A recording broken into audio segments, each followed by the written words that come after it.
રાજ્યમાં કાતિલ ઠંડીને કારણે શાળાના સમયમાં ફેરફાર કરવાની માંગ ઉઠી રહી છે। રાજ્ય શાળા સંચાલક મંડળે શાળાનો સમય બદલવાની રજૂઆત કરી છે। શિક્ષણ મંત્રીને પત્ર પાઠવી અને આ અંગે રજૂઆત કરવામાં આવી છે। કાતિલ ઠંડીને કારણે શાળાના સમયમાં બદલાવની માંગ કરવામાં આવી છે। સવારે શાળાએ જતા બાળકોના સમયમાં ફેરફાર કરવાની માંગ કરવામાં આવી રહી છે। જે રીતે રાજ્યમાં કાતિલ ઠંડી પડી રહી છે ત્યારે राज्य शाला संचालक मंडल द्वारा रजूआत करवामां आवी। शिक्षण मंत्री ने पत्र पाठवी अने शाळाना समयमां फेरफार करवानी रजूआत कराई छे। तो जे रीते राज्यमां कातिल ठंडी पड़ी रही छे तेना कारणे शाळाना समयमां फेरफार करवानी मांग उठी छे। राज्य शाला संचालक मंडळे शाळानो समय बदलवानी रजूआत करी छे। सवाરના સમયે બાળકો જ્યારે શાળાએ જતા હોય છે ત્યારે તે સમયમાં ફેરફાર કરવાની માંગ ઉઠી રહી છે। રાજ્ય શાળા સંચાલક મંડળે શાળાનો સમય બદલવા માટે રજૂઆત કરી છે। આ માટે શિક્ષણ મંત્રીને પત્ર લખવામાં આવ્યો છે।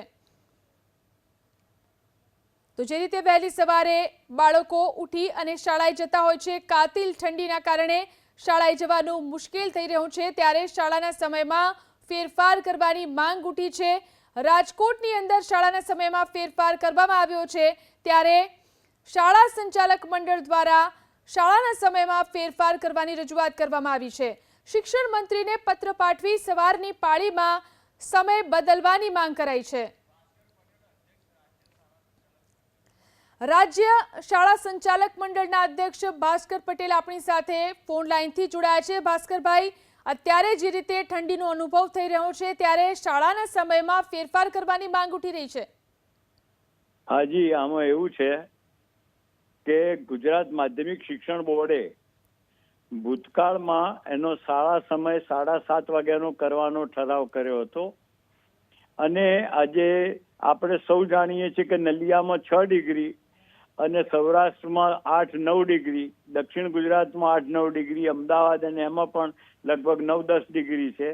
તો એ સંજોગોમાં ગેમ્સ, પછી ડ્રોઈંગ, સંગીત, આ બધા પીરિયડો જે છે એ ટાઈમ બિંગ ઓછા કરી અથવા આપણે એ ભણાવવાના બંધ કરી અને જે મેજર સબ્જેક્ટ છે, મુખ્ય વિષયો, એ ભણાવવાનું ટાઈમ ટેબલ રાખી અને 7:30ના બદલે 8 વાગે શાળા શરૂ કરવામાં આવે તો એટલીસ્ટ 8 વાગે થોડીક હૂંફ રહે અને બાળકો જઈ શકે। જી, શું આ માટે શિક્ષણ મંત્રીને રજૂઆત કરવામાં આવી છે? હાજી, આમાં શિક્ષણ મંત્રીને અમે પત્ર લખી અને આ અંગે જાણ કરી છે। એટલું જ નહીં, આ શાળા સમય બાબતે નિર્ણય કરવાની સત્તા માધ્યમિક શિક્ષણ બોર્ડની છે અને બોર્ડને પણ અમે આ અંગે જાણ કરી છે કે ભાઈ આમાં સમય બદલવાની આવશ્યકતા છે। જી, આભાર અમારી સાથે જોડાઈને વાત કરવા માટે। તો બોર્ડને પણ જાણ કરવામાં આવી છે। આ સાથે જ શિક્ષણ મંત્રીને પણ પત્ર લખીને રજૂઆત કરવામાં આવી છે। શાળાના સમયમાં ફેરફાર કરવાની માંગ ઉઠી રહી છે। રાજ્ય શાળા સંચાલક મંડળે આ માટે શિક્ષણ મંત્રીને પત્ર લખીને રજૂઆત કરી છે।